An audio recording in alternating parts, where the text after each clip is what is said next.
Hey guys, Tanner with CMG Mortgage. Wanted to do another quick video on real estate investing.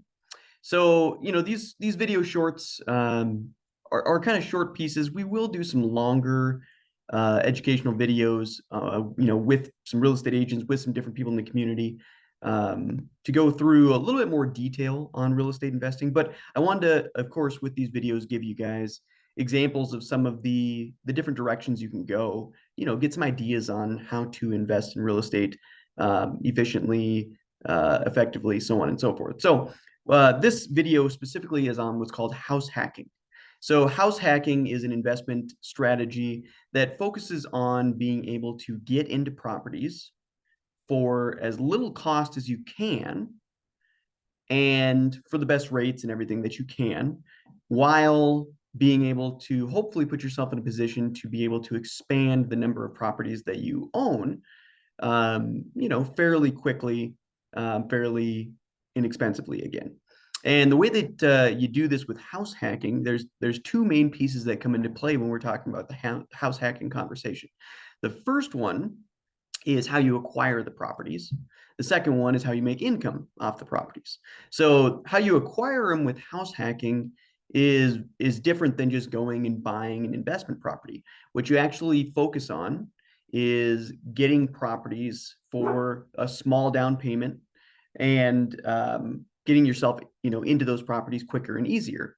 And the way that you do that is you actually buy these properties as your primary residence. So, as an example, this is something that I did myself a number of years ago. What I did is I bought a primary residence, just an inexpensive, nice property in Rapid City area. It's in what's called the Robbinsdale area. Got the property for low cost. So, it's just a small 2 bedroom, 1 bath, nice property. So low purchase price. I bought it as a primary residence, which means that I only needed to put a small amount of money down. In that example, it was 3% down. And then lived in that property for a little bit of time. I would recommend at least a year as my primary residence. And then what I did is I went and bought another primary residence. Again, small down payment, nice, cute, small property, also a 2 bedroom, 1 bath, and turned the property that I had and lived in into a rental.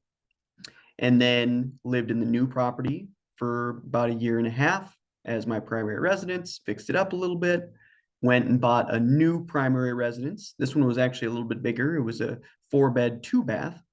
Um, Turned that old primary residence into a rental, lived in the new property for about a year and a half, fixed it up, went and bought a new primary residence, turned that one into a rental.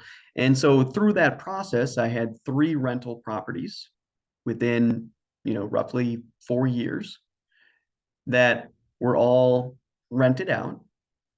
I put either 3% as my first purchase of my first primary residence or 5% down. So, not large expense up front. Got primary residence interest rates, benefits of lower property taxes, all those pieces. And then just, fixed them up and lived in them and then rented them out, bought the next property. So this is one aspect of house hacking is you're building up a rental portfolio, but you're not purchasing specifically rental properties.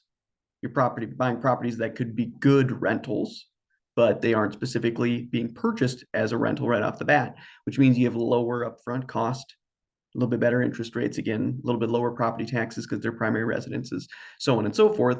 And you can transition a little bit quicker in that scenario in comparison to having to save, 20% down, 25% down for an investment property purchase. The other aspect that comes in with house hacking is when you buy that property. So, as an example, that 4 bedroom, 2 bath, I didn't do this specifically myself, but if I wanted to, it would have been a perfect fit. When you buy that primary residence, you can turn a portion of that primary residence into rented space. So, 2 of the bedrooms in the basement, as an example, I could have rented out to buddies, to nurses, to whatever. So while I was living in them as my primary residence, I also could have been getting rental income. I didn't specifically do that, but probably should have. But in that scenario, you're buying properties again for low cost. You're getting a little bit better interest rates. You're putting yourself in a position where you're getting a little bit lower taxes.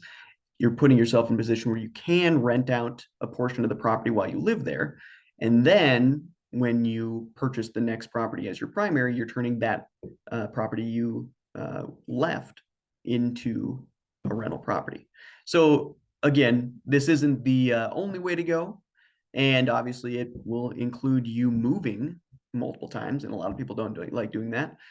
If you're comfortable doing it, it's a great fit. If you are a single individual, can be a great fit, or you and a spouse. If you have, 5 kids and a spouse, it might be a little difficult to move that often. So it all depends on the fit, all depends on the scenario, but can be a very good way to build up a starting real estate portfolio without having to, save up $50,000 down payment every single time in order to proceed forward.